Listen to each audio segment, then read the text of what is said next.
세계가 발칵 뒤집혔습니다. 한국을 기생충 취급하며 조롱하던 트럼프가 하루 만에 고개를 숙였기 때문입니다.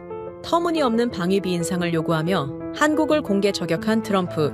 하지만 바로 그때 워싱턴 내부에 돌기 시작한 충격적인 보고서 한 장에 모든 게 뒤집혔습니다. 한국이 없으면 미국은 1년 안에 무너진다. 미 의회는 만장일치로 한국 지지를 선언했고 궁지에 몰린 트럼프는 결국 고개를 숙였습니다. 도대체 무슨 일이 벌어진 걸까요? 트럼프의 숨통을 조인 충격적인 한국 보고서 지금 시작합니다. 사흘 전 미 국방부가 스스로 자기 발등을 찍었습니다. 백악관이 자정 긴급 성명 하나로 한반도 안보 70년의 균형을 단숨에 깨뜨려 버렸어요. 방위비 5배 인상, 미납시 주한미군 전면 철수, 펜타곤과 사전 협의는커녕 전화 한 통 없었습니다. 30만 명의 태평양 주둔군 운명이 걸린 사안을 심야 뉴스 한 줄로 터뜨린 겁니다. 도대체 어떻게 이런 일이 가능했을까요? 세계 최강국의 안보 결정이 어쩌다 술자리 객기처럼 쏟아져 나왔을까요? 그날 새벽 2시, 저는 잠옷바람으로 백악관 지하 상황실에 끌려갔습니다. 문을 여는 순간 쌍욕이 먼저 날아왔어요. 아서 펜스 수석 부보좌관이 의자에 다리를 꼬고 앉아 제 얼굴을 노려보고 있었습니다. 저는 윌리엄 스탠턴, 펜타곤 동아시아 안보국 수석국장으로 30년째 한미 동맹의 숫자를 다뤄온 사람입니다.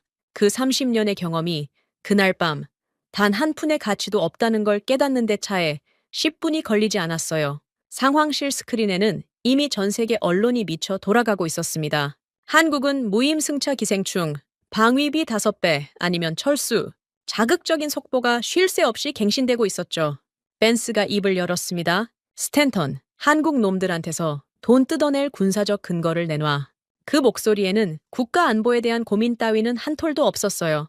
저는 코트 주머니에서 구겨진 안보 평가서를 꺼냈습니다. 출발하기 전 급하게 챙긴 것이었어요.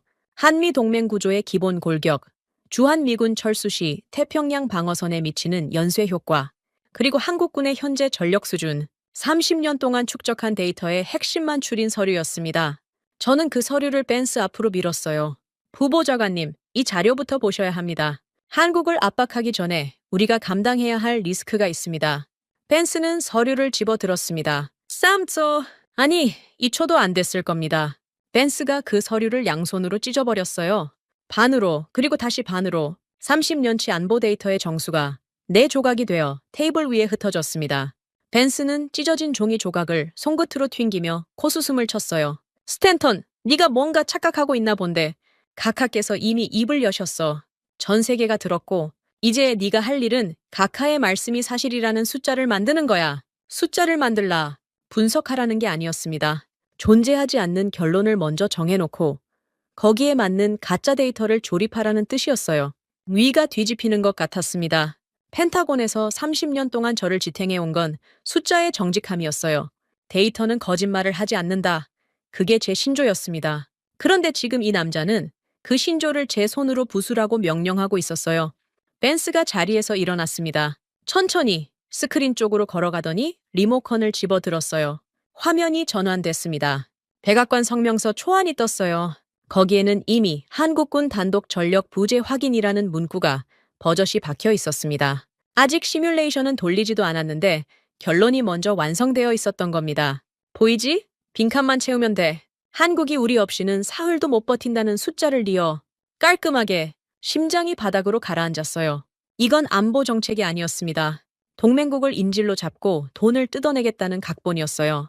그 각본에 펜타곤의 직인을 찍으라는 거였습니다. 바로 그때 옆에 앉아있던 데이비드 밀러 팀장이 벌떡 일어났습니다. 밀러는 저보다 15살 어린 전략 분석관이었어요. 태평양 시뮬레이션 시스템을 직접 설계한 사람이기도 했죠. 부보좌관님, 시스템에 거짓 변수를 넣으면 이후 모든 안보 시뮬레이션의 신뢰도가 무너집니다. 이건 한국 문제가 아니라 미합중국 국방 시스템 전체의 문제입니다.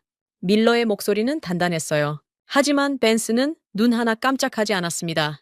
오히려 밀러를 향해 천천히 고개를 돌렸어요. 그 움직임이 느릿느릿할수록 상황실의 공기가 무거워졌습니다. 밀러 팀장, 지금 네가 서 있는 자리가 어딘지 알아? 백악관이야. 여기서 군말하면 내일 아침 내 책상 위에 헌병대 소환장이 올라가 있을 거야. 밀러의 얼굴이 굳었습니다. 펜스는 거기서 멈추지 않았어요. 보안 서약 위반, 직무 불복종, 아니면 내가 마음만 먹으면 간첩 혐의도 갖다 붙일 수 있어. 뭐가 좋아? 상황실에 침묵이 내려앉았습니다. 밀러의 주먹이 부들부들 떨리고 있었어요. 저는 그 떨림을 봤습니다. 밀러가 입을 열려는 순간 제가 먼저 밀러의 팔을 잡았어요. 밀러, 앉아. 밀러가 저를 돌아봤습니다. 눈이 충혈되어 있었어요. 왜 저를 말리느냐는 표정이 역력했습니다. 하지만 저는 밀러보다 오래 이 바닥에서 살아남은 사람이었어요. 벤스가 헌병대를 들먹인 순간 이건 토론이 아니라 협박이 됐습니다. 30년 커리어, 연금, 가족의 의료보험, 그 모든 것이 벤스의 손가락 끝에 달린 거였어요. 비겁했습니다. 저도 알고 있었어요.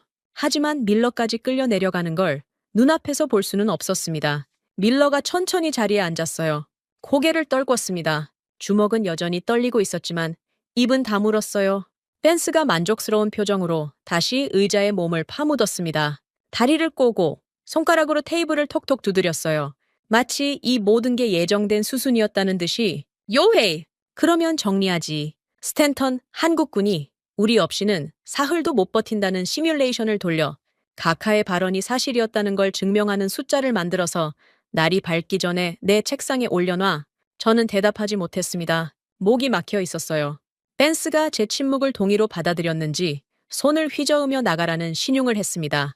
상황실 문을 나서는데 다리가 말을 듣지 않았어요. 복도의 형광등이 유난히 차갑게 느껴졌습니다. 등 뒤에서 벤스의 웃음소리가 들렸어요. 무언가 측근에게 농담을 던진 모양이었습니다. 미합 중국의 동맹 70년을 결정하는 자리에서 터져나온 웃음이었어요. 밀러가 옆에서 나란히 걸었습니다. 아무 말도 하지 않았어요. 하지만 저는 밀러의 호흡이 거칠어진 것을 느낄 수 있었습니다. 분노인지 수치심인지 아마 둘 다였을 겁니다. 펜타곤 지하 벙커로 향하는 차 안에서 저는 창밖을 봤습니다. 워싱턴의 새벽은 아직 어두웠어요. 이 도시의 불빛 아래서 30년을 보냈습니다. 냉전의 끝자락부터 걸프전, 아프간, 이라크, 그리고 한반도, 제 손을 거친 시뮬레이션의 숫자들은 언제나 정직했어요.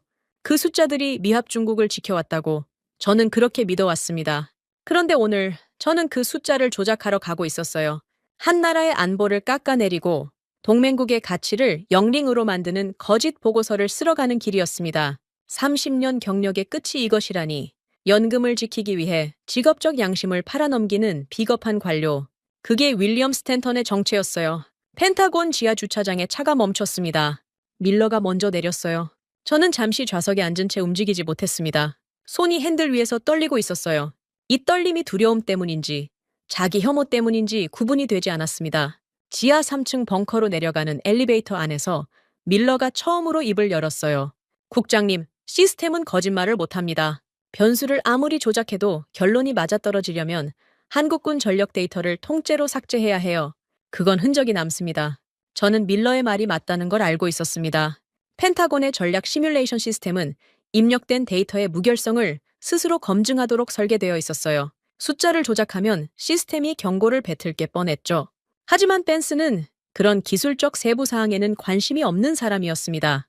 엘리베이터 문이 열렸어요. 지하 3층 벙커의 냉각 장치가 웅웅거리는 소리가 귀를 채웠습니다. 이 안에 미합 중국의 모든 안보 시뮬레이션을 관장하는 슈퍼컴퓨터가 있었어요. 제가 30년 동안 가장 신뢰해 온 존재였습니다. 사람은 거짓말을 했지만 이 기계는 한 번도 거짓말을 한 적이 없었어요. 밀러가 터미널 앞에 앉았습니다. 키보드에 손을 올려놓고 저를 올려다봤어요. 시작하겠느냐는 눈빛이었습니다. 저는 고개를 끄덕였어요. 무거운 고개를 겨우겨우 끄덕였습니다.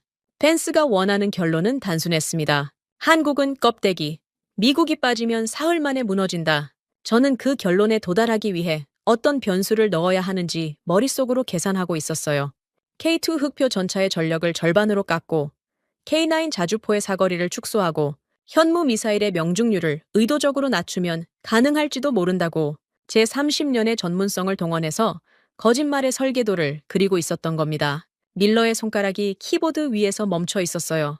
저는 그 손가락을 보며 이 벙커의 형광등 아래서 미합 중국의 양심이 무너지는 소리를 듣고 있었습니다. 밀러의 손가락이 움직이기 시작했습니다.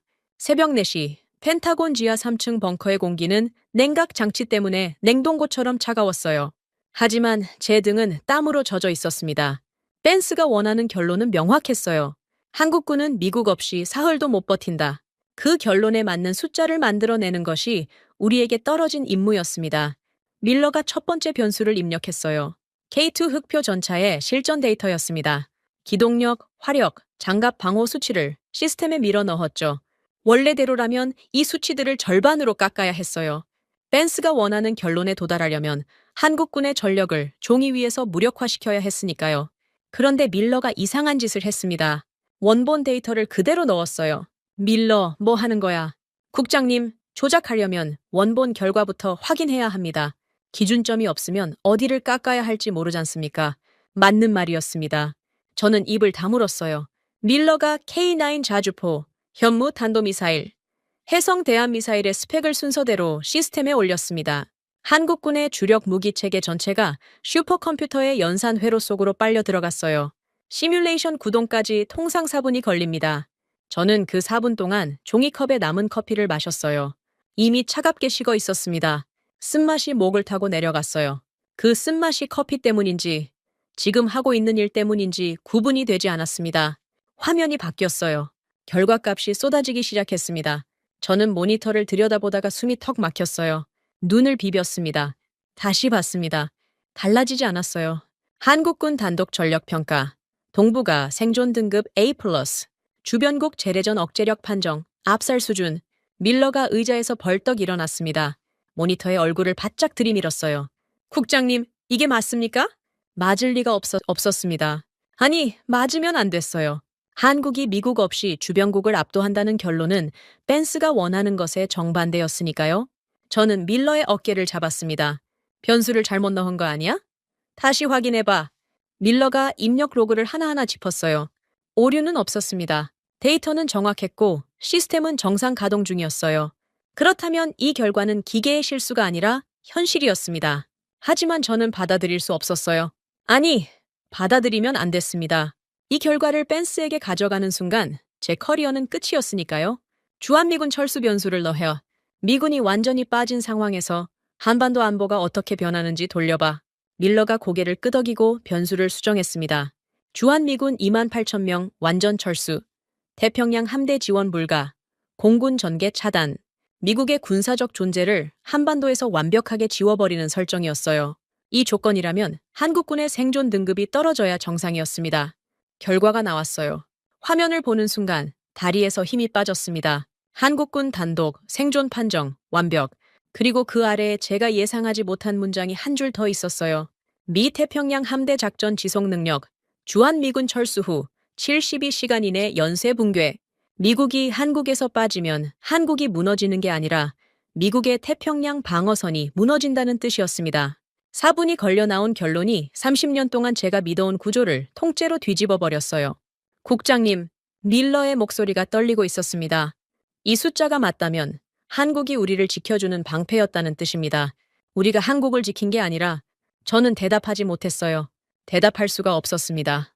밀러가 맞았어요. 숫자가 그렇게 말하고 있었으니까요.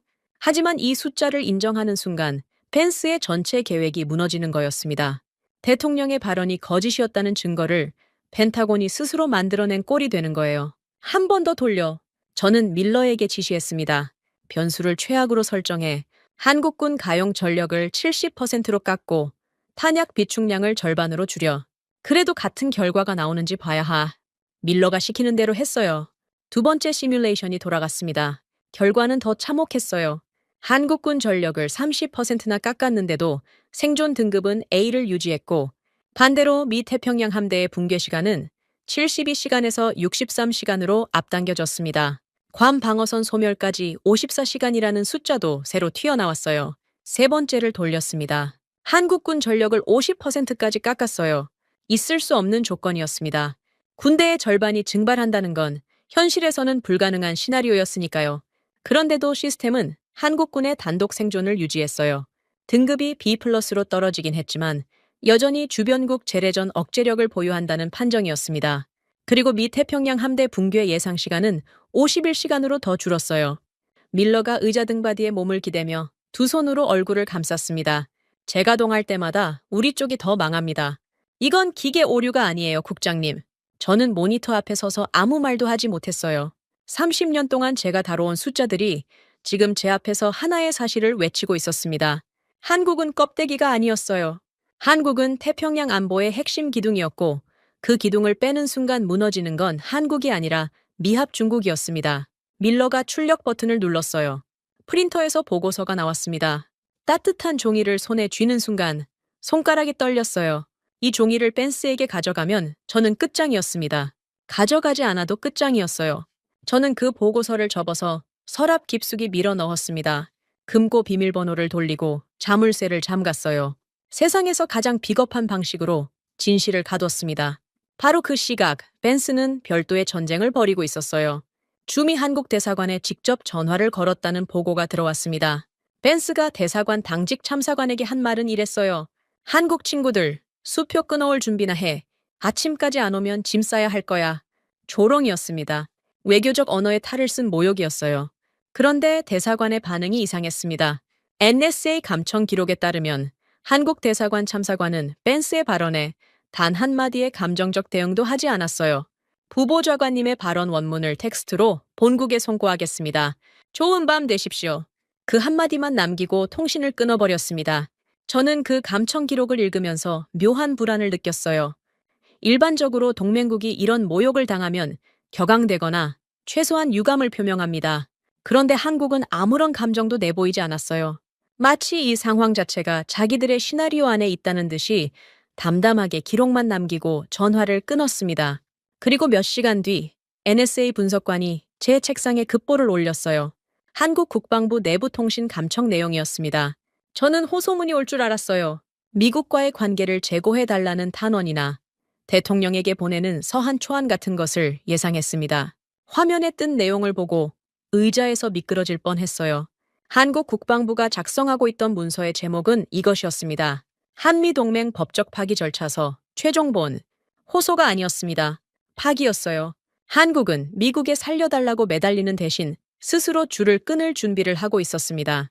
그것도 감정적인 성명서가 아니라 법적 절차서를 한 글자 한 글자가 조항 번호와 이행 기한으로 채워진 서류를 완성하고 있었어요. 감청 기록의 마지막 줄에는 차기준이라는 이름이 있었습니다. 국방부 정책관이었어요. 이 사람의 지시가 기록되어 있었습니다.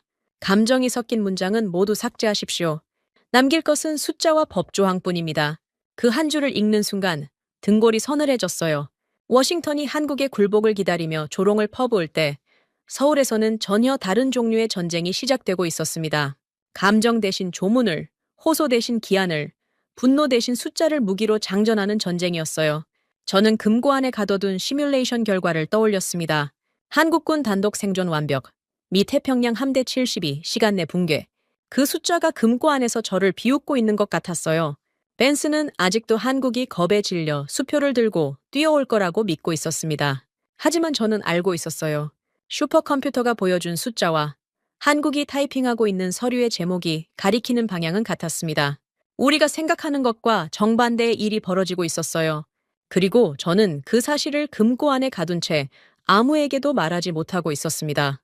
워싱턴 시각 오전 9시 정각이었습니다. 저는 펜타곤 사무실에서 밤을 꼬박 새운 채 세 번째 커피를 마시고 있었어요. 금고 안에 넣어둔 시뮬레이션 결과가 머릿속에서 떠나지 않았습니다. 한국군 단독 생존 완벽, 미 태평양 함대 72, 시간 내 붕괴. 그 숫자를 어떻게 요리해야 벤스가 원하는 결론으로 바꿀 수 있을지 밤새 머리를 쥐어짰지만 답이 나오지 않았어요. 그때 통신실에서 전화가 울렸습니다. 팩스 담당 하사관의 목소리가 급박했어요. 국장님, 지금 즉시 내려오셔야 합니다. 통신실 문을 열자마자 저는 그 소리를 들었습니다.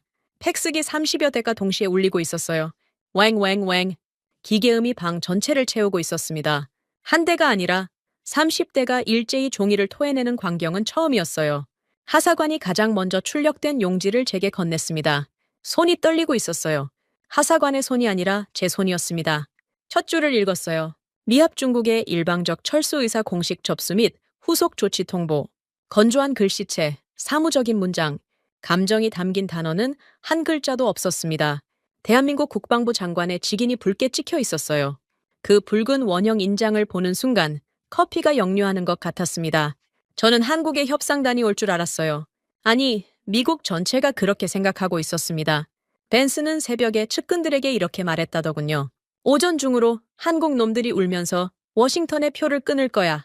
백악관 참모진도, 국무부도, 펜타곤의 다른 부서들도 모두 같은 예상을 하고 있었어요. 한국이 미국의 압박에 굴복하고 고개를 숙인 채 찾아오리라는 70년 동안 한 번도 의심한 적 없는 시나리오였습니다. 그런데 도착한 건 협상단이 아니라 공문이었어요. 사람 대신 종이가 날아왔습니다. 그것도 백악관과 펜타곤에 동시에. 저는 공문을 한 줄 한 줄 읽어 내려갔습니다. 두 번째 문단에서 숨이 막혔어요. 본 공문 수신 시점으로부터 정확히 72시간 이내에 철수 발언에 대한 공식 철회 공문이 접수되지 않을 경우 아래 명시된 3개 조항은 예외 없이 자동 집행됩니다. 72시간, 사흘이었습니다. 한국이 미합 중국에 사흘의 기한을 준 겁니다. 아래로 눈을 내렸어요. 요구 조건 제1항, 주한미군 기지, 무상임대 계약, 즉각 폐기 및 소급 과태료 부과, 오산, 평택, 군산, 대구, 한반도 전역에 퍼져 있는 미군 기지의 토지 사용료를 소급해서 청구하겠다는 내용이었습니다. 수십 년 동안 한 푼도 내지 않고 사용해온 부지들이에요. 소급 과태료의 규모를 머릿속으로 계산하다가 포기했습니다. 천문학적이라는 표현이 과장이 아니었어요. 요구 조건 제2항, 미국산 차세대 요격 시스템 도입 계획 전면 백지화 및 선수금 환수, 150억 달러짜리 계약이었습니다. 한국이 이미 지불한 착수금만 수십억 달러에 달했어요. 그 돈을 전부 돌려내라는 뜻이었습니다. 이 계약이 취소되면 록히드 마틴과 보잉의 태평양 사업부가 통째로 흔들릴 수 있었어요. 요구 조건 제3항, 한미연합방산기술 특허 권한 연구 회수. 이 조항을 읽는 순간 손에서 종이가 미끄러질 뻔했습니다. 한미연합개발로 만들어진 무기체계의 특허권을 한국이 영구적으로 회수하겠다는 거였어요. 미국이 현재 운용 중인 무기들 중 한국 기술이 들어간 장비가 얼마나 되는지 저는 너무나 잘 알고 있었습니다. 이 조항이 집행되면 펜타곤의 무기 조달 체계 자체가 마비될 수 있었어요. 세 개의 조항 아래에 차기준이라는 이름이 있었습니다. 작성자였어요. 어젯밤 NSA 감청에서 봤던 그 이름이었습니다. 감정을 모두 지우고 숫자와 법조항만 남기라고 지시했던 사람. 이 공문은 그 지시의 결과물이었어요. 단 한 줄의 호소도, 한 단어의 유감 표명도 없었습니다. 오직 조항 번호와 이행 기한과 집행 절차만이 기계처럼 나열되어 있었어요. 저는 공문을 들고 엘리베이터를 탔습니다. 댄스에게 보고해야 했어요. 백악관 상황실까지 가는 차 안에서 공문을 3번 더 읽었습니다. 읽을 때마다 등에서 식은땀이 흘렀어요. 이 문서를 쓴 사람은 분노하지 않았습니다. 흥분하지도 않았어요. 마치 세금 고지서를 발송하듯이 초강대국의 숨통을 조이는 조항들을 사무적으로 나열하고 있었습니다. 백악관에 도착하기 전에 먼저 소식이 전해졌습니다. 국무부 차관이 이미 차기준 정책관에게 직통 전화를 걸었다는 거였어요. 국무부 차관은 미국 외교 서열 3위의 인물이었습니다. 그 무게감으로 한국을 압박하려 했겠죠. 저는 통화 기록을 받아봤습니다. 차관이 먼저 입을 열었어요. 이 공문이 대체 뭔가? 장난하는 건가? 미합 중국을 상대로 기한을 정하다니 외교적 결례도 정도가 있지. 차기준 정책관의 응답이 기록되어 있었습니다. 숨소리 하나 흔들리지 않은 것으로 분석관이 판단한 음성이었어요. 차관님, 귀국 백악관의 긴급 성명이 주한미군의 일방적 철수를 시사한 것은 귀국의 독자적 판단이었습니다. 본국은 해당 판단을 존중하여 법적 후속 절차를 밟는 것뿐입니다. 차관이 목소리를 더 높였어요. 당장 그 터무니없는 공문을 회수해. 72시간? 미합 중국의 기한을 걸어? 정신이 나갔어. 차기준의 두 번째 응답이 기록의 마지막이었습니다. 현재 남은 시간은 71시간 40분입니다. 공문 수신 확인에 감사드립니다. 좋은 하루 되십시오. 그리고 통신이 끊겼어요. 한국 측에서 일방적으로 전화를 끊어버린 겁니다. 미합 중국 국무부 차관에게, 외교 서열 3위에게 남은 시간만 읊어주고 전화를 뚝 끊어버린 거예요. 저는 통화 기록을 내려놓으며 두 손으로 얼굴을 감쌌습니다. 이건 제가 아는 한국이 아니었어요. 30년 동안 한국은 미국의 요구에 불만이 있어도 결국은 협상 테이블에 앉았습니다. 목소리를 높이더라도 결국은 타협점을 찾았어요. 그런 한국이 지금은 완전히 다른 나라처럼 움직이고 있었습니다. 협상 대신 통보를, 호소 대신 기한을, 대화 대신 끊김을 선택한 거였어요. 백악관 상황실에 도착했을 때 벤스는 이미 공문을 읽은 뒤였습니다. 바닥에 구겨진 팩스 용지가 3장 흩어져 있었어요. 벤스가 던진 것이 분명했습니다. 벤스의 얼굴은 불그락불그락했지만 입에서 나온 말은 예상 밖이었어요. 허풍이야. 쟤들이 감히 미합 중국에 기한을 걸어? 사흘 지나면 울면서 전화할 거야. 저는 차기준의 통화 기록을 벤스에게 건넸습니다. 벤스가 읽었어요. 읽고 나서 코웃음을 쳤습니다. 남은 시간 71시간 40분? 이게 뭐야? 영화야? 벤스는 통화 기록을 테이블 위에 내팽개쳤습니다. 하지만 저는 벤스와 다른 것을 보고 있었어요. 차기준이라는 사람의 음성 분석 결과가 통화 기록 하단에 첨부되어 있었습니다. 심박수 추정치, 음성 떨림 지수, 호흡 강역 분석, NSA 분석관들이 통화 상대의 심리 상태를 추정하기 위해 사용하는 지표들이었어요. 세 가지 지표 모두 정상 범위였습니다. 미합 중국 국무부 차관에게 72시간 데드라인을 통보하면서 이 사람의 심장은 평소와 동일한 속도로 뛰고 있었다는 뜻이었어요. 그게 저를 가장 두렵게 만들었습니다. 화를 내는 상대는 대처할 수 있어요. 감정적인 상대는 실수를 하거든요. 하지만 완벽하게 냉정한 상대, 심박수조차 흔들리지 않는 상대는 이미 모든 수를 계산해 놓은 사람입니다. 벤스는 여전히 한국이 허세를 부리는 것이라 믿고 있었어요. 하지만 저는 지하 금고 안에 잠긴 시뮬레이션 결과를 알고 있었습니다. 한국군 단독 생존 완벽, 미 태평양 함대 72, 시간 내 붕괴. 한국은 허세를 부리는 게 아니었어요. 미국 없이도 살아남을 수 있다는 사실을 이미 알고 있었던 겁니다. 그 사실을 모르는 건 이 건물 안에 있는 우리뿐이었어요. 상황실 벽에 걸린 디지털 시계가 눈에 들어왔습니다. 오전 9시 22분, 71시간 38분이 남아 있었어요. 시계의 초침이 움직일 때마다 제 심장이 조여드는 것 같았습니다. 벤스는 그 초침을 보고 있지 않았어요. 저만 보고 있었습니다. 72 시간의 카운트다운이 시작된 직후 벤스는 방역에 나섰습니다. 아니, 벤스의 표현을 빌리자면 건방진 것들에게 미합 중국이 누군지 가르쳐주겠다는 거였어요. 상황실에서 공문을 발로 밟아 뭉갠 벤스가 가장 먼저 내린 지시는 한국 방산 자산 동결이었습니다. 미국 내에 있는 한국 방산 관련 계좌, 서버, 기술 자료 전부 얼려 한 톨도 움직이지 못하게 해. 논리는 단순했어요. 한국이 미국 내에 보유한 기술, 자산과 금융 계좌를 인질로 잡으면 한국이 데드라인을 철회할 수밖에 없다는 계산이었습니다. 벤스는 이것을 카운터 펀치라고 불렀어요. 저는 즉시 재무부와 상무부에 동결 요청을 넘겼습니다. 2시간 뒤 재무부에서 보고가 올라왔어요. 읽는 순간 위장이 뒤틀렸습니다. 동결 대상이 없었어요.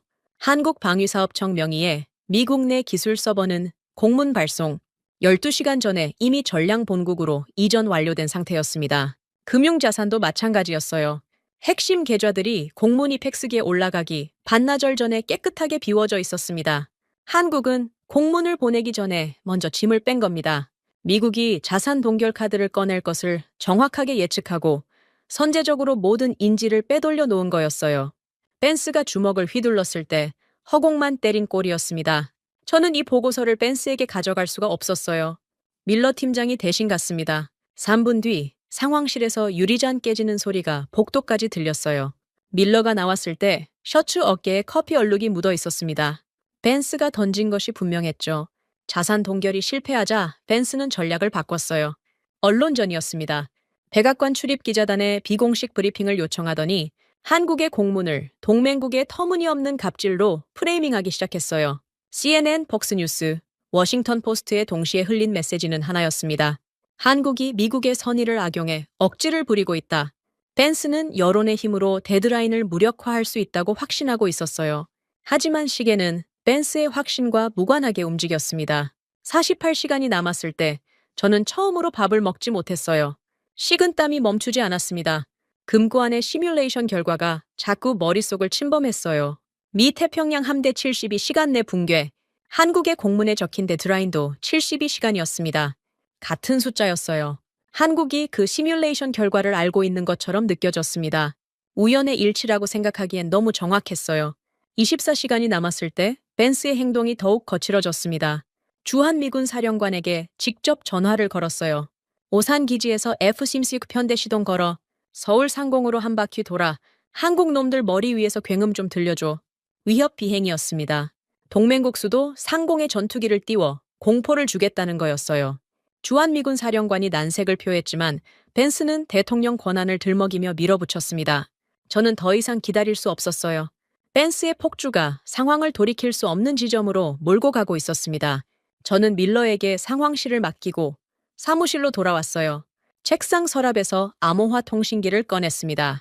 이 통신기는 한미 방산 실무 채널용으로 공식 외교 라인과는 별개로 운용되는 비밀 회선이었어요. 저는 이 회선으로 한국방위사업청 법무팀장 서동철에게 전화를 걸었습니다. 벤스에게는 당연히 알리지 않았어요. 알리면 제가 먼저 끌려나갈 테니까요. 이건 윌리엄 스탠턴 개인의 마지막 도박이었습니다. 공식 채널이 막혔으니 비공식으로라도 한국을 달래보겠다는 절박한 시도였어요. 신호음이 3번 울렸습니다. 4번째 신호음 직전에 수화기가 들렸어요.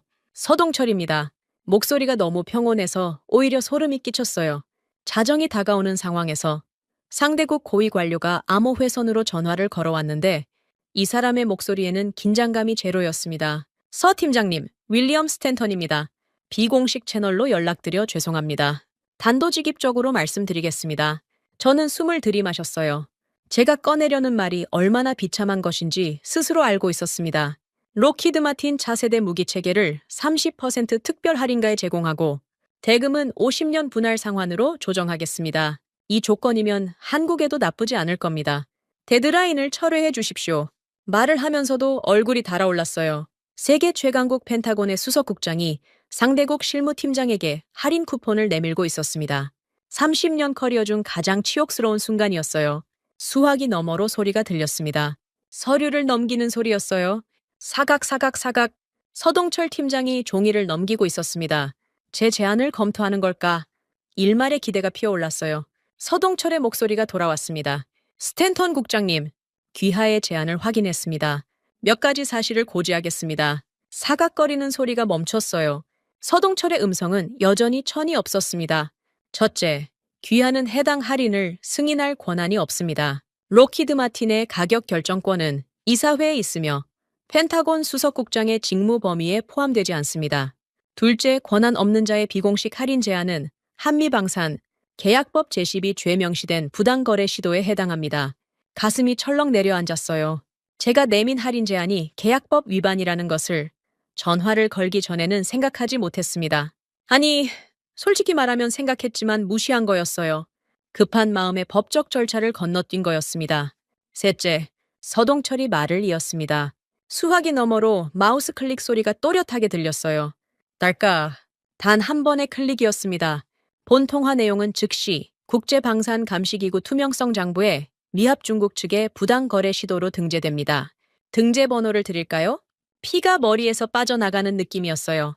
제 비밀 제안이 기각된 것도 모자라 국제감시기구에 실시간으로 박제되고 있었습니다. 전 세계 방산 관계자, 누구나 열람할 수 있는 투명성 장부에 윌리엄 스탠턴이라는 이름이 부당거래 시도자로 영구히 기록되는 거였어요. 서 팀장님, 잠깐만, 그건 너무... 저는 말을 잇지 못했습니다. 스탠턴 국장님, 검토 가치가 없으므로 즉각 기각합니다. 대체국 교체 절차는 예정대로 진행됩니다. 남은 시간 내에 공식 채널을 통한 철회 공문이 접수되지 않을 경우 명시된 조항이 집행됩니다. 안녕히 가십시오. 통신이 끊겼습니다. 일방적으로 차기준 정책관과 같은 방식이었어요. 남은 시간만 고지하고 전화를 뚝 끊어버리는 것. 한국이 사용하는 통화 종료 패턴이 동일하다는 사실이 등골을 타고 흘렀습니다. 이건 개인의 판단이 아니라 조직적으로 훈련된 대응이었어요. 저는 수화기를 내려놓고 한동안 움직이지 못했습니다. 마우스 클릭 소리가 귓전에서 떠나지 않았어요. 딸깍, 그 작은 소리 한 번에 제 제안이 기각되고 제 이름이 국제장부에 박제되고 미합 중국의 체면이 한 겹 더 벗겨진 겁니다. 급해진 건 저만이 아니었어요. 국무부도 움직이고 있었습니다. 국무부 실무진이 한국 대통령실에 직접 한라인을 뚫으려고 시도했다는 보고가 들어왔어요. 법무팀이 아니라 대통령실을 상대해야 판을 뒤집을 수 있다고 판단한 모양이었습니다. 하지만 돌아온 응답은 자동 녹음 메시지였어요. 본건에 관한 모든 권한은 방위사업청 법무팀에 일임되어 있습니다. 해당 부서로 연락하여 주십시오. 미합 중국 국무부가 대한민국 대통령실에 전화를 걸었는데 받은 건 자동 응답기였습니다. 실무 법무팀으로 돌아가라는 안내 메시지. 이것이 한국이 미국에게 보내는 또 하나의 신호라는 걸 저는 느꼈어요. 당신들의 상대는 대통령이 아니라 법무팀이라는 것. 이 사안은 정치가 아니라 법률이라는 것. 감정이 개입할 여지를 한 톨도 남기지 않겠다는 뜻이었습니다. 데드라인 종료 1시간 전 상황실에 다시 모였습니다. 벤스는 넥타이를 풀어헤치고 이마에 땀을 닦고 있었어요. 하지만 입에서 나온 말은 여전했습니다. 걱정 마. 자정되면 쟤들이 전화해. 반드시 살려달라고 빌 거야. 저는 벤스를 바라봤습니다. 이 사람은 진심으로 그렇게 믿고 있었어요. 70년 동안 미국의 뒤를 따라다닌 한국이 마지막 순간에 무릎을 꿇을 거라고. 한국은 결국 미국 없이는 살 수 없다고. 그 확신이 벤스의 눈에서 빛나고 있었습니다.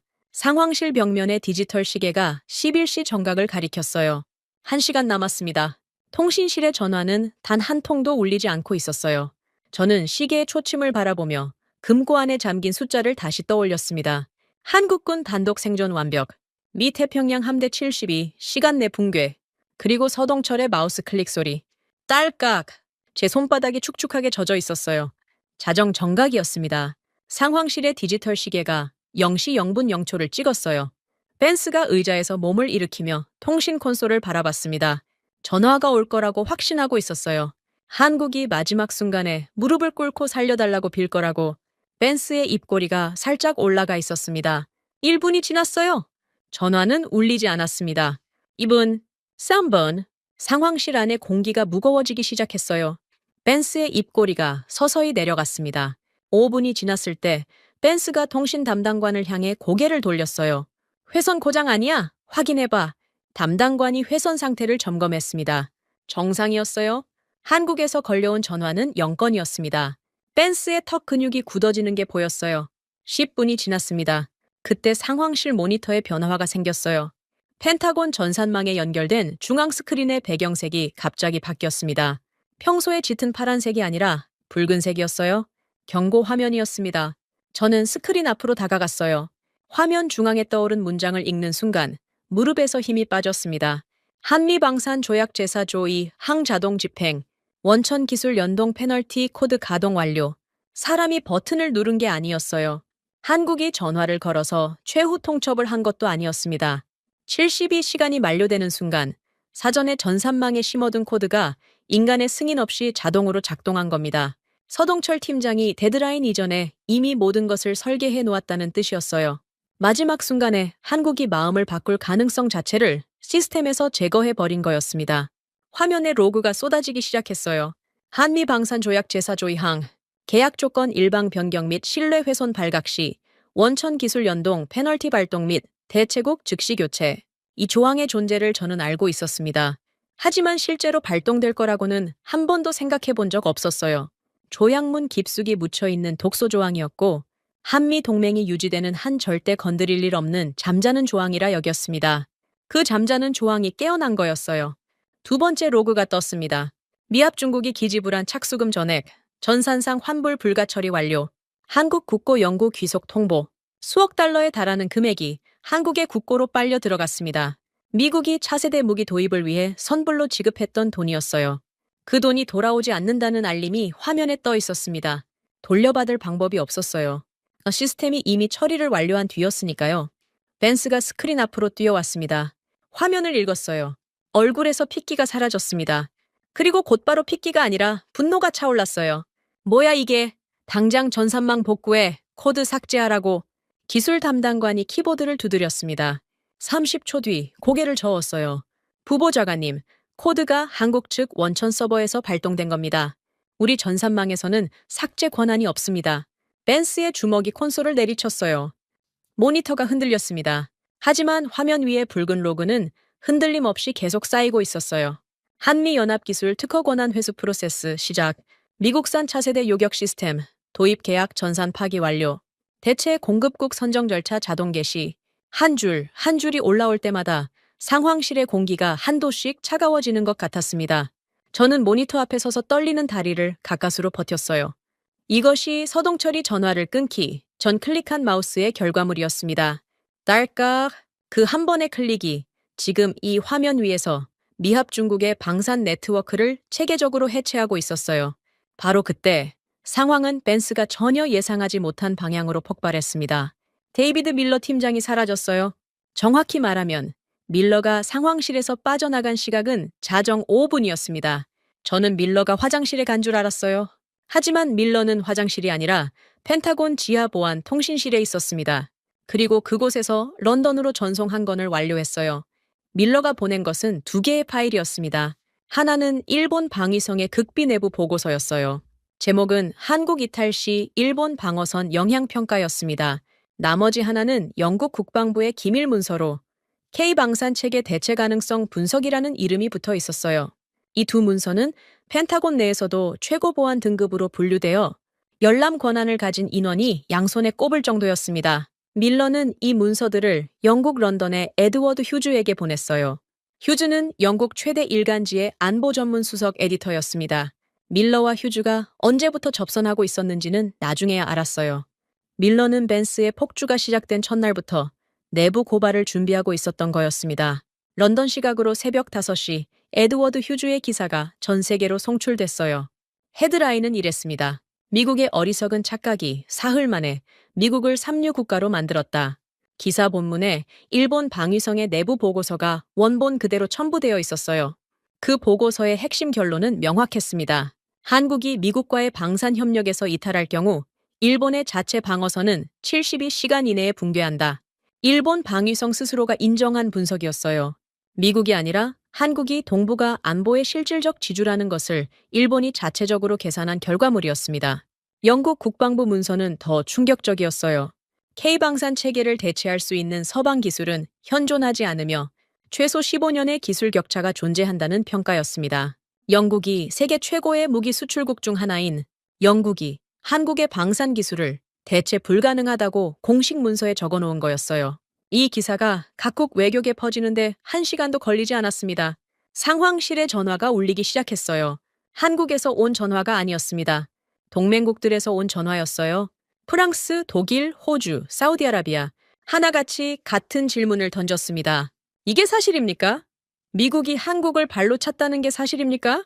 벤스는 전화벨이 울리기 시작한 순간 모든 것이 잘못됐다는 걸 깨달았을 겁니다. 아니, 깨달았어야 했어요.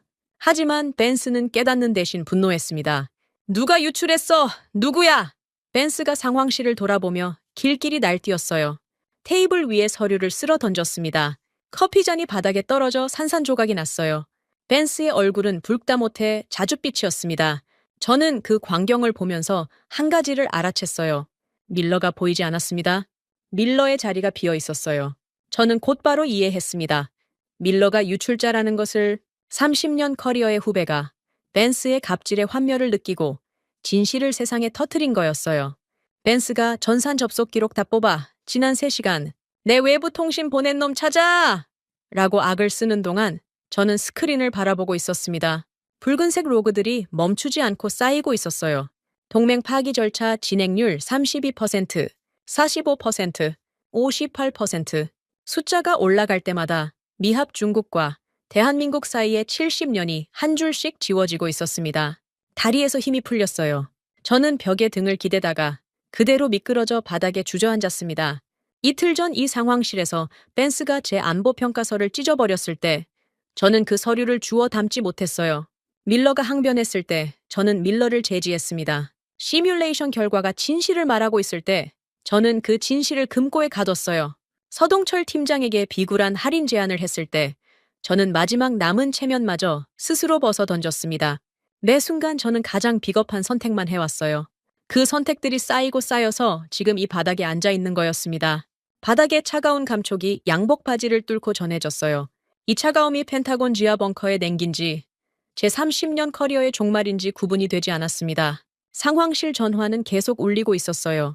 벤스는 수화기를 붙잡고 오해다, 언론의 왜곡이다를 반복하고 있었습니다. 하지만 에드워드 휴즈의 기사에는 일본과 영국의 공식 문서 원본이 통째로 첨부되어 있었어요. 오해나 왜곡이 끼어들 틈이 없었습니다. 선진국들이 속으로는 한국의 군사력에 완전히 의존하고 있었다는 사실이 그들 자신의 문서로 증명된 거였어요. 모니터의 진행률이 73%를 찍었습니다. 벤스가 전산망 복구해를 다시 외쳤어요. 기술 담당관이 같은 대답을 반복했습니다. 권한이 없습니다. 벤스의 고함은 점점 높아졌지만 시스템은 사람의 목소리에 반응하지 않았어요. 코드는 코드대로, 조항은 조항대로 설계된 순서에 따라 차갑게 실행되고 있었습니다. 저는 바닥에 앉은 채 천장을 올려다봤어요. 백악관 NSC 지하 상황실의 천장은 낮았습니다. 이 좁은 공간에서 미합 중국의 태평양 패권이 실시간으로 무너지고 있었어요. 그리고 그 무너짐을 촉발한 건 한국의 미사일도 한국의 함대도 아니었습니다. 벤스라는 한 명의 오만한 정치꾼이 동맹을 장난감 취급한 대가였어요. 한국은 그 대가를 감정이 아니라 시스템으로 청구했고 시스템은 자정정각에 한치의 오차도 없이 작동했습니다. 날이 밝았습니다. 워싱턴 시각 오전 6시 저는 상황실 바닥에서 일어났어요. 등이 뻣뻣했습니다. 밤새 벽에 기대 앉아 있었던 거였어요. 상황실 안에는 커피 얼룩과 구겨진 서류와 깨진 유리잔 파편이 흩어져 있었습니다. 전쟁터 같았어요. 아니, 전쟁터가 맞았습니다. 다만 총성이 아니라 전산 로그로 벌어진 전쟁이었을 뿐이죠. 벤스는 소파에 쓰러져 자고 있었어요. 넥타이가 풀린 채 입을 벌리고 코를 골고 있었습니다. 자정 이후 3시간 동안 전화기를 붙잡고 동맹국들의 항의에 대응하다가 탈진한 거였어요. 저는 벤스의 잠든 얼굴을 내려다보며 생각했습니다. 이 사람이 잠든 사이에도 한국의 시스템은 멈추지 않았을 거라고. 예감은 정확했어요. 오전 7시 밀러 팀장이 상황실 문을 열고 들어왔습니다. 밀러의 얼굴은 어젯밤보다 더 참담했어요. 손에 들린 태블릿 화면을 저에게 돌려 보여줬습니다. 한국 관세청 전산망에서 발생한 로고였어요. 국장님, 한국조달청이 새벽 5시에 미국산 방산 장비 수입 코드를 전략 연구 블록 처리했습니다. 연구 블록. 일시 정지가 아니었어요. 코드 자체를 시스템에서 삭제한 겁니다. 미국산 무기가 한국 항구에 도착해도 통관이 불가능하다는 뜻이었어요. 자동화된 관세 시스템이 미국산 방산 품목 자체를 인식하지 못하게 만들어버린 거였습니다. 하지만 그건 시작에 불과했어요. 밀러가 화면을 한 번 더 넘겼습니다. 그리고 이겁니다. 화면에 뜬 것은 청구서였어요. 발신자는 대한민국 방위사업청 법무팀, 수신자는 미합 중국 국방부 회계국, 제목은 K국방 특허기술 무단 사용에 대한 연체료 청구서였습니다. 저는 금액란을 봤어요. 눈을 의심했습니다. 다시 봤습니다. 숫자가 달라지지 않았어요. 수십억 달러. 한국이 미국에 청구한 금액이 수십억 달러 단위였습니다. 밀러가 설명했어요. 목소리가 메말라 있었습니다. 한미연합으로 개발된 무기체계에 한국의 원천 기술이 상당 부분 포함되어 있습니다. 그동안은 동맹 관계를 기반으로 상호 무상 사용이 관례였죠. 그런데 어젯밤 제사 조이 한기 발동되면서 그 관례가 법적으로 소멸했습니다. 한국은 자국 특허 기술의 무단 사용분을 소급해서 청구할 권리가 생긴 거예요. 머리가 하얘졌어요. 한국이 단순히 계약을 끊은 게 아니었습니다. 미국이 이미 보유하고 운용 중인 무기에 들어간 한국 기술의 사용료를 역으로 물리고 있었어요. 과거에 무상으로 쓰던 것에 대해 이제 청구서를 날린 겁니다. 미국이 한국을 발로 찼는데 한국이 그 발에 영수증을 붙여서 돌려보낸 꼴이었어요. 그리고 뉴욕 증시가 열렸습니다. 오전 9시 30분, 개장 벨이 울린 지 5분도 채 되지 않아 록히드 마틴 주가가 15% 폭락했어요. 보잉도 마찬가지였습니다. 150억 달러짜리 차세대 요격 시스템 계약 파기 소식이 시장을 덮친 거였어요. 월스트리트의 방산 애널리스트들이 일제히 미국 방산의 최악의 날이라는 리포트를 쏟아냈습니다. 록히드 마틴과 보잉의 시가총액이 개장 5분 만에 수백억 달러씩 증발했어요. 상황실 스크린의 증시 데이터가 실시간으로 떴습니다. 벤스가 소파에서 벌떡 일어났어요. 곤드레만드레한 얼굴로 스크린을 봤습니다. 록히드 마틴 마이너스 15.2%, 보잉 마이너스 13.7%, 레이시온 마이너스 9.2%, 방산주 전체가 피를 쏟고 있었어요. 벤스의 입이 벌어졌다가 닫혔습니다. 아무 말도 나오지 않는 것 같았어요. 그리고 펜타곤 전산망에서 한 가지가 더 사라졌습니다. 한국군 합동 전술 데이터 링크 SIM9 접근 권한이 강제 삭제된 거였어요. 링크 16은 한미연합군이 실시간으로 전장 정보를 공유하는 핵심 시스템이었습니다. 이 권한이 차단되면 주한미군은 한국군의 레이더 정보, 미사일 추적 데이터, 항공기 위치 정보에 접근할 수 없게 돼요. 쉽게 말하면 주한미군이 한반도에서 눈과 귀를 잃은 거였습니다. 밀러가 태블릿을 내려놓으며 말했어요.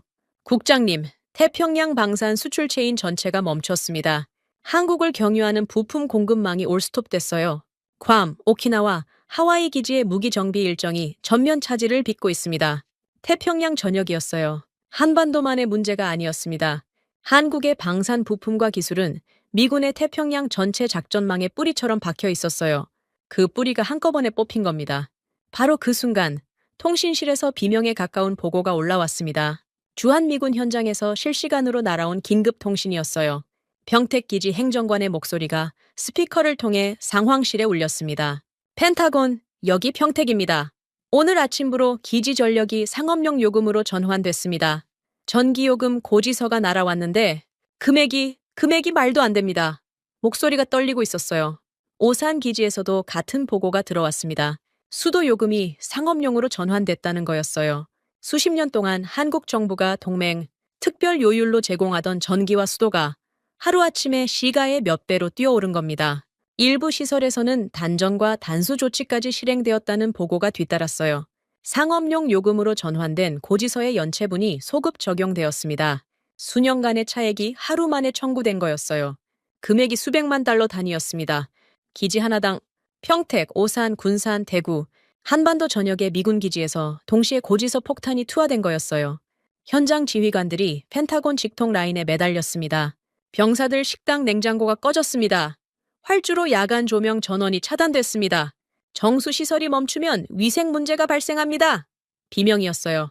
세계 최강 미군이 전기와 수도 때문에 비명을 지르고 있었습니다. 미 국방부 회계국은 더 심각한 상태에 빠져 있었어요. 한국이 보낸 특허 무단 사용 연체료 청구서를 검토하는데 회계 담당관의 손이 떨려서 계산기를 놓쳤다는 보고가 올라왔습니다. 금액이 너무 커서 회계 시스템의 자릿수가 부족했다는 거였어요. 시스템을 업데이트해야 금액을 입력할 수 있었다고 합니다. 벤스가 의자에서 벌떡 일어났습니다. 얼굴이 일그러져 있었어요. 한국 계좌 동결, 미국 내 한국 정부 계좌 전부 얼려. 당장. 국제재무부 담당관이 전화를 받았어요. 30초 뒤 고개를 저었습니다. 부보좌관님, 주권 국가의 정부 계좌를 일방적으로 동결하려면 안보리 결의나 대통령 행정명령이 필요합니다. 현 상황에서 법적 근거가 없습니다. 벤스가 수화기를 벽에 집어 던졌어요. 플라스틱 파편이 튀었습니다. 법적 근거? 지금 법 타령이야? 미합 중국이 무너지고 있다고. 하지만 무너지는 것을 막을 수 있는 사람은 이 상황실 안에 없었어요. 벤스의 고함은 벽에 부딪혀 되돌아올 뿐이었습니다. 오후가 되자 마지막 시도가 있었습니다. 주한 미국 대사가 서울로 급파됐어요. 아니, 대사는 이미 서울에 있었지만 그동안 사태를 관망하고 있었습니다. 백악관의 직접 지시가 떨어지자 비로소 움직인 거였어요. 대사가 한국 국방부 정문에 도착했다는 보고가 들어왔습니다. 30분 뒤 대사에게서 보고가 왔어요. 저는 그 보고를 읽고 한동안 아무 말도 할 수 없었습니다. 차기준 정책관이 대사의 면담 요청을 거부했어요. 이유는 두 가지였습니다. 첫째, 사전 약속 서류가 미비하다는 것. 외교 프로토콜상 면담 요청에는 의제서, 수임 확인서, 본국 승인서가 첨부되어야 하는데 대사가 빈손으로 왔다는 거였어요. 둘째, 데드라인이 이미 경과했다는 것. 72시간 이내에 공식 철회 공문이 접수되지 않았으므로 해당 사안에 관한 추가 면담 자체가 규정상 불가하다는 답변이었습니다. 미합 중국 대사가 대한민국 국방부 정문 밖에서 쫓겨난 겁니다.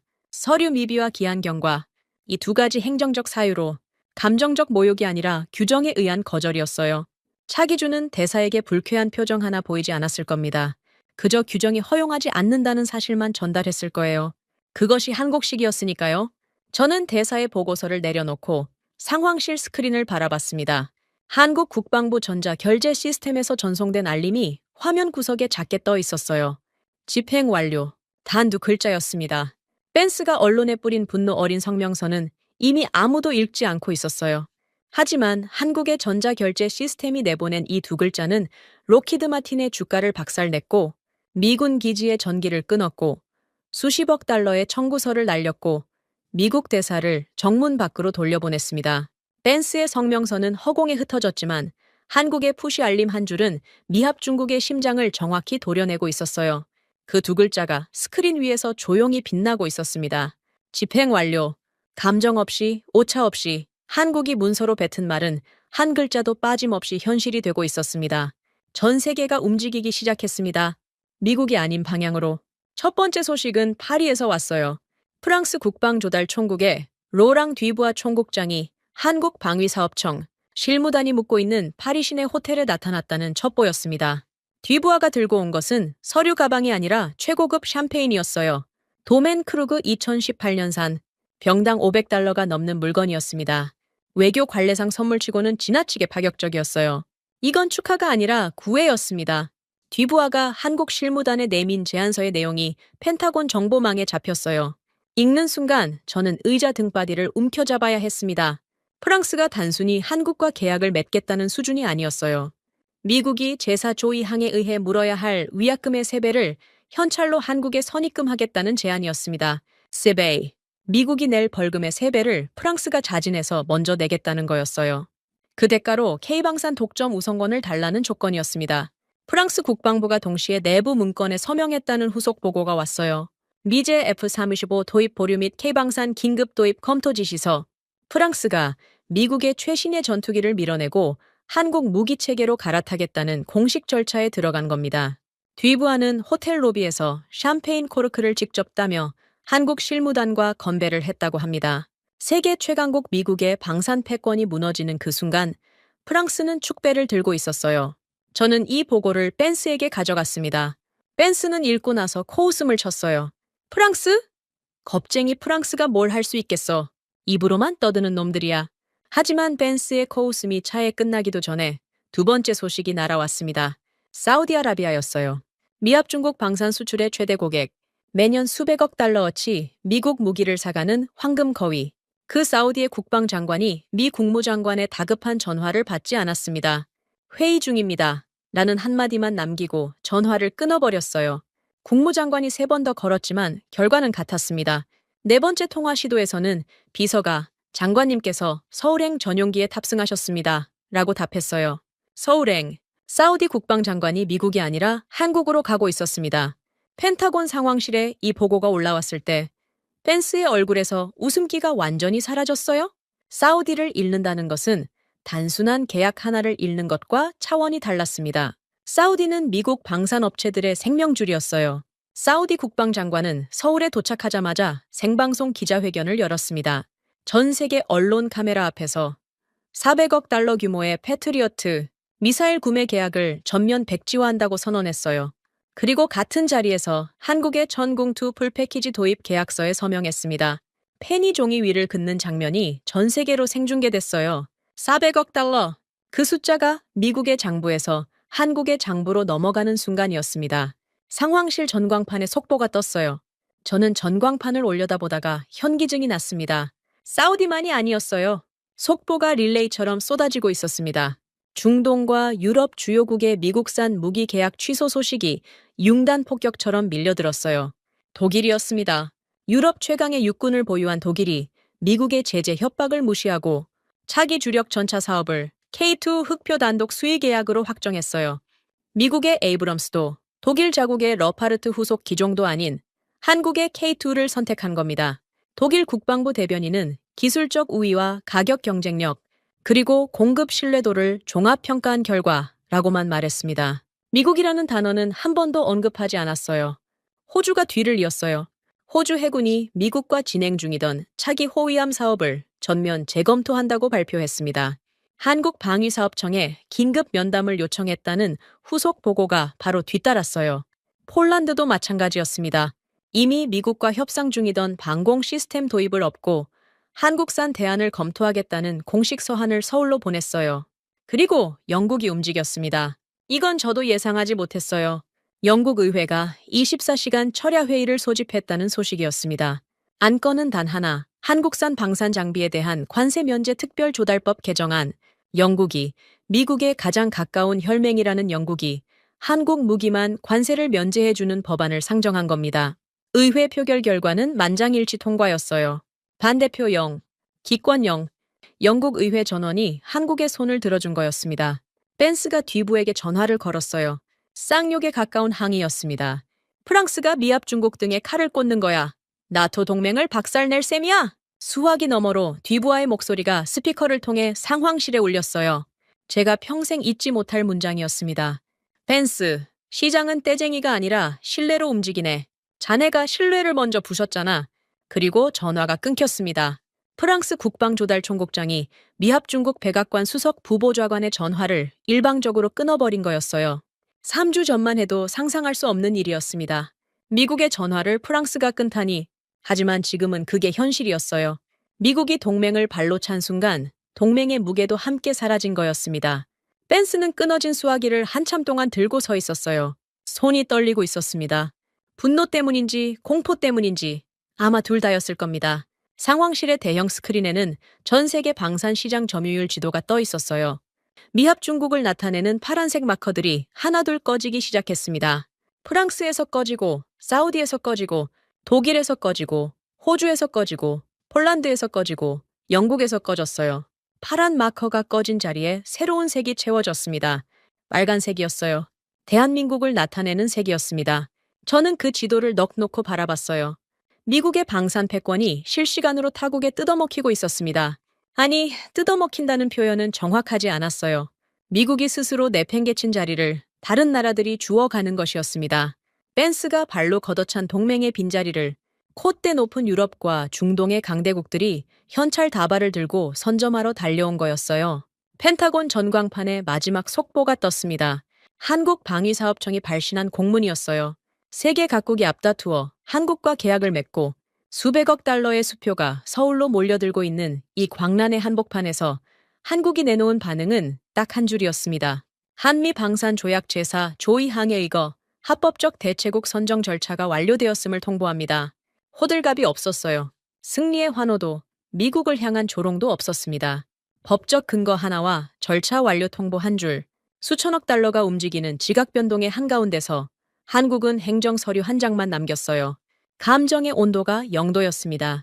그 한 줄짜리 공문이 스크린에 뜬 순간 저는 깨달았어요.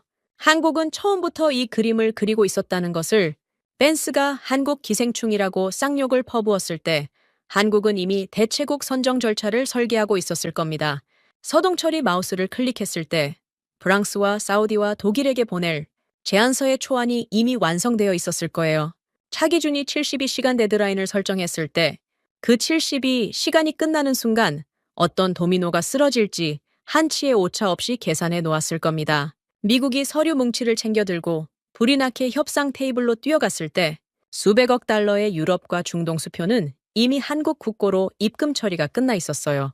미국이 전화기를 붙잡고 동맹국들에게 사정할 때 동맹국들은 이미 서울행 비행기 안에 있었습니다. 스크린 위의 세계 지도에서 파란색이 거의 사라졌어요. 북미 대륙에만 희미하게 남아 있었습니다. 나머지는 전부 빨간색이었어요. 한 주 전만 해도 미합 중국의 색으로 가득했던 지도가 지금은 대한민국의 색으로 물들어 있었습니다. 벤스는 소파에 주저앉아 있었어요. 입을 열지 않았습니다. 처음이었어요. 이 상황실에서 벤스가 입을 닫고 있는 것은 처음이었습니다. 고함도, 쌍욕도, 위협도 나오지 않았어요. 그저 스크린을 바라보고 있었습니다. 자기가 부순 것의 크기를 비로소 가늠하고 있는 표정이었어요. 저는 스크린 옆에 서서 같은 지도를 보고 있었습니다. 벤스의 첫 마디는 한국 놈들한테서 돈을 뜯어내였어요. 그 한마디가 이틀 만에 미합 중국의 방산 패권을 지도 위에서 지워버렸습니다. 한마디에 오만이 수백억 달러의 대가로 돌아온 거였어요. 그리고 그 대가를 치르는 건 벤스가 아니라 미합 중국 전체였습니다. 다음 날 아침이었습니다. 상황실 문이 안쪽에서 잠겨 있었어요. 벤스가 새벽부터 혼자 들어가 있었습니다. 아무도 들여보내지 않았어요. 저는 복도에서 커피를 마시며 기다리고 있었습니다. 밀러 팀장은 어젯밤 이후로 연락이 되지 않았어요. 유출건으로 보안부서의 조사를 받고 있을 거라고 짐작했습니다. 오전 9시 17분 상황실 밖 복도에서 고함이 들렸어요. 경호원 2명이 누군가를 막아서고 있었습니다. 저는 복도 끝으로 고개를 돌렸어요. 양복 차림의 남자가 경호원의 어깨를 밀치며 걸어오고 있었습니다. 얼굴이 벌겋게 달아올라 있었어요. 로키드 마틴의 마이클 도노반 부사장이었습니다. 미국 방산업계에서 도노반을 모르는 사람은 없었어요. 로키드 마틴의 해외 사업 전체를 총괄하는 인물이었습니다. 경호원이 약속 없이는 입장 불가합니다. 라고 말했어요. 도노반이 경호원의 가슴팍을 양손으로 밀어냈습니다. 경호원이 비틀거렸어요. 도노반은 멈추지 않았습니다. 상황실 문 앞까지 걸어와서 발로 문을 걷어찼어요. 잠금 장치가 버티지 못하고 문이 안으로 벌어졌습니다. 저는 도노반의 뒤를 따라 상황실로 들어갔어요. 벤스가 소파에서 일어나고 있었습니다. 도노반은 벤스를 향해 곧장 걸어갔어요. 오른손에 서류 뭉치가 쥐어져 있었습니다. 벤스가 입을 열기도 전에 도노반이 그 서류를 벤스의 얼굴을 향해 내던졌어요. 종이가 부채처럼 흩어지며 벤스의 뺨과 가슴에 부딪혔습니다. 내 놈 입방정에 550억 달러가 날아갔다. 도노반의 고함이 상황실 벽에 부딪혀 울렸어요. 흩어진 서류들이 바닥에 내려앉았습니다. 사우디 계약 취소 영수증, 폴란드 계약 취소 영수증, 독일 계약 전환 통보서, 로키드 마틴이 지난 이틀 동안 잃어버린 계약들의 목록이었어요. 한 장 한 장이 수십억 달러짜리 손실이었습니다. 사우디가 400억 달러를 한국에 줬어. 폴란드가 갔어. 독일이 갔어. 호주가 갔어. 550억. 550억 달러야! 우리 회사만이 아니야. 보잉도 레이시온도 전부 피를 쏟고 있어. 도노반이 벤스의 넥타이를 움켜쥐었어요. 경호원 2명이 달려들었지만 도노반은 놓지 않았습니다. 벤스의 얼굴이 하얗게 질려 있었어요. 입술이 파르르 떨리고 있었습니다. 도노반의 눈에는 살기에 가까운 분노가 차 있었어요. 네가 한국을 기생충이라 불렀지? 네가 방위비 5배를 불렀지? 그 입방정 한 번에 미국 방산의 미래 50년이 날아간 거야. 50년! 경호원들이 간신히 도노반을 떼어냈습니다. 도노반이 뿌리치며 뒤로 물러났어요. 벤스는 구겨진 넥타이를 더듬으며 비틀거렸습니다. 그리고 벤스가 한 일은 제가 이 상황실에서 목격한 가장 추악한 장면이었어요. 벤스가 고개를 돌려 저를 봤습니다. 눈이 충혈되어 있었어요. 그리고 성큼성큼 다가오더니 제 멱살을 잡았습니다. 내 놈들이 데이터를 잘못 뽑아서 대통령을 속인 거야. 펜타곤이 틀린 숫자를 올려서 이 사단이 난 거라고. 내 놈 탓이야, 스탠턴. 꼬리 자르기였어요. 자기가 조작을 지시했으면서 이제 와서 조작된 데이터의 책임을 펜타곤에 떠넘기는 거였습니다. 저를 희생양으로 삼아 자기는 빠져나가겠다는 속셈이 그 충혈된 눈에 그대로 드러나 있었어요. 저는 벤스의 손을 뿌리치지 않았습니다. 뿌리칠 힘도 남아있지 않았어요. 그날 오후 사태는 벤스의 소나기를 완전히 벗어났습니다. 미 상원 군사위원회가 긴급회의를 소집했어요. 여야 구분이 없었습니다. 초당적이었어요. 상원 의원 27명이 공동 서명한 결의안이 채택됐습니다. 아서 벤스 수석 부보좌관 즉각 직위 해제, 백악관 및 펜타곤 관련자 전원 청문회 소환. 벤스의 사진이 CNN 속보 화면에 떴어요. 그 아래에 직위 해제라는 자막이 붉은색으로 깔려 있었습니다. 이틀 뒤 상원 군사위원회 공개 청문회가 열렸습니다. 전 세계 생중계였어요. 워싱턴 시각 오전 10시 청문회장에 카메라 100여 대가 설치됐습니다. 증인석에 벤스와 제가 나란히 앉았어요. 벤스는 양복을 새로 맞춰 입고 넥타이를 단정하게 메고 있었습니다. 마치 아무 일도 없었다는 듯이 저는 30년 된 낡은 양복을 입고 있었어요. 위원장의 질문이 시작됐습니다. 벤스 전 부보좌관, 한국에 대한 방위비 5배 인상 결정의 근거가 무엇이었습니까? 벤스가 마이크를 당겼어요. 목소리가 안정되어 있었습니다. 이 순간까지도 벤스는 자기가 빠져나갈 수 있다고 믿고 있었어요. 위원장님, 저는 펜타곤의 안보 평가 데이터를 기반으로 정책을 수립했을 뿐입니다. 데이터의 정확성은 펜타곤 담당 국장의 책임입니다. 저는 잘못된 데이터를 전달받은 피해자입니다. 벤스가 고개를 돌려 저를 봤어요. 카메라가 일제히 저를 향했습니다. 시청자 수억 명이 저를 보고 있었어요. 벤스는 다시 한번 저를 제물로 삼으려 하고 있었습니다. 그 순간이었어요. 저는 양복 안주머니에 손을 넣었습니다. 손가락이 차가운 금속에 닿았어요. 소형 녹음기였습니다. 그날 새벽 백악관 상황실에서 벤스가 저에게 조작을 지시하던 순간을 녹음한 것이었어요. 30년 관료 생활의 습관이 만든 보험이었습니다. 벤스가 서류를 찢어버리고 가짜 시뮬레이션을 만들어 오라고 협박하던 그 음성이 이 작은 기계 안에 들어 있었어요. 저는 녹음기를 꺼내 증인석 마이크 앞에 올려놓았습니다. 벤스의 얼굴이 일그러졌어요. 저는 재생 버튼을 눌렀습니다. 상황실의 녹음이 청문회장 스피커를 통해 울려 퍼졌어요. 벤스의 목소리가 또렷하게 재생됐습니다. 각하께서 이미 뱉으셨다. 한국 놈들이 없어도 우린 안전하다는 숫자로 예쁘게 포장해서 날이 밝기 전에 가져와. 그리고 이어지는 밀러 팀장에 대한 헌병대 협박, 데이터 조작 강요, 진실 은폐 지시, 벤스가 뱉은 모든 말이 세계 앞에 낱낱이 벗겨졌습니다. 녹음이 끝났을 때 청문회장은 적막했어요. 싸움쳐, 어쩌. 그 침묵이 영원처럼 느껴졌습니다. 벤스의 입이 벌어졌다가 닫혔어요. 아무 말도 나오지 않았습니다. 얼굴에서 핏기가 완전히 빠져나갔어요. 위원장이 경비대를 호출했습니다. 헌병 2명이 벤스의 양팔을 잡았어요. 벤스가 발버둥 쳤습니다. 이건 함정이야. 스탠턴 이놈이 나를 모함하는 거야?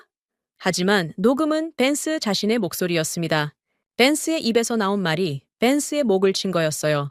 헌병들이 벤스를 증인석에서 끌어냈습니다. 벤츠의 구두가 바닥에 끌리며 삐걱거리는 소리가 마이크에 잡혔어요. 전 세계가 그 소리를 들었습니다. 벤츠가 끌려나간 뒤 정문 회장에 다시 정적이 내려앉았어요. 위원장이 저를 바라봤습니다. 스탠턴 국장, 증언하십시오. 저는 마이크를 당겼습니다. 30년 동안 한 번도 떨리지 않았던 손이 떨리고 있었어요. 하지만 이번에는 두려움 때문이 아니었습니다. 위원장님, 위원님들, 그리고 이 청문회를 지켜보고 계신 전 세계 시청자 여러분, 저는 윌리엄 스탠턴, 펜타곤 동아시아 안보국 수석국장으로 30년간 한미동맹의 숫자를 다뤄온 사람입니다. 오늘 저는 그 30년의 비겁함을 고백하려 합니다. 숨을 들이마셨어요. 카메라의 빨간 불빛이 저를 응시하고 있었습니다. 펜스 전 부보좌관의 지시로 한국군 전력을 영링으로 조작한 보고서를 만들라는 명령을 받았습니다. 하지만 펜타곤의 슈퍼컴퓨터는 정반대의 결과를 내놓았습니다. 한국군은 미국 없이 단독 생존이 가능하며 오히려 미국이 한국 없이는 태평양 방어선을 72시간도 유지하지 못한다는 결론이었습니다. 정문회장이 술렁였어요. 상원 의원들의 표정이 굳었습니다. 저는 멈추지 않았어요. 저는 그 진실을 금고에 가뒀습니다. 벤스의 보복이 두려웠기 때문입니다. 연금과 커리어를 지키기 위해 국가 안보를 팔아넘긴 겁니다. K방산의 진짜 위력을 숫자로 알고 있으면서도 입을 다물었습니다. 저의 비겁함이 미합 중국에 수백억 달러의 손실과 동맹의 붕괴를 안겼습니다. 목이 메었어요? 하지만 마지막 문장은 반드시 해야 했습니다. 우리가 그들을 지킨 것이 아닙니다. 한국이 우리를 지켜주고 있었습니다. 동맹의 신뢰를 얄팍한 계산기와 오만함으로 발로 차한 제국에게 남은 것은 수백억 달러의 청구서와 처참한 자멸뿐이었습니다. 정적이 흘렀어요. 1커, 2커, 3커. 그리고 방청석 어딘가에서 박수 소리가 터졌습니다. 1명이 2명이 되고 10명이 됐어요. 박수가 파도처럼 청문회장을 채웠습니다. 상원 의원들이 하나둘 자리에서 일어났어요. 27명 전원이 기립했습니다. 저는 증인석에 앉은 채 두 손을 무릎 위에 올려놓았어요. 박수 소리가 귀를 채웠지만 제 안에는 박수 대신 30년의 무게가 내려앉고 있었습니다. 카메라의 빨간 불빛이 여전히 저를 비추고 있었어요. 전 세계가 보고 있었습니다. 미합 중국의 관료가 전 세계 앞에서 무릎을 꿇고 한국이 맞았다고 자백하는 모습을. 그것이 윌리엄 스탠턴의 30년 커리어가 남긴 마지막 장면이었습니다. 지금까지 대한민국의 감동을 전하는 감동 윤아였습니다. 다음 영상에서 더 재미있고 감동적인 대한민국의 이야기로 찾아뵙겠습니다. 선배님들 좋은 하루 되세요.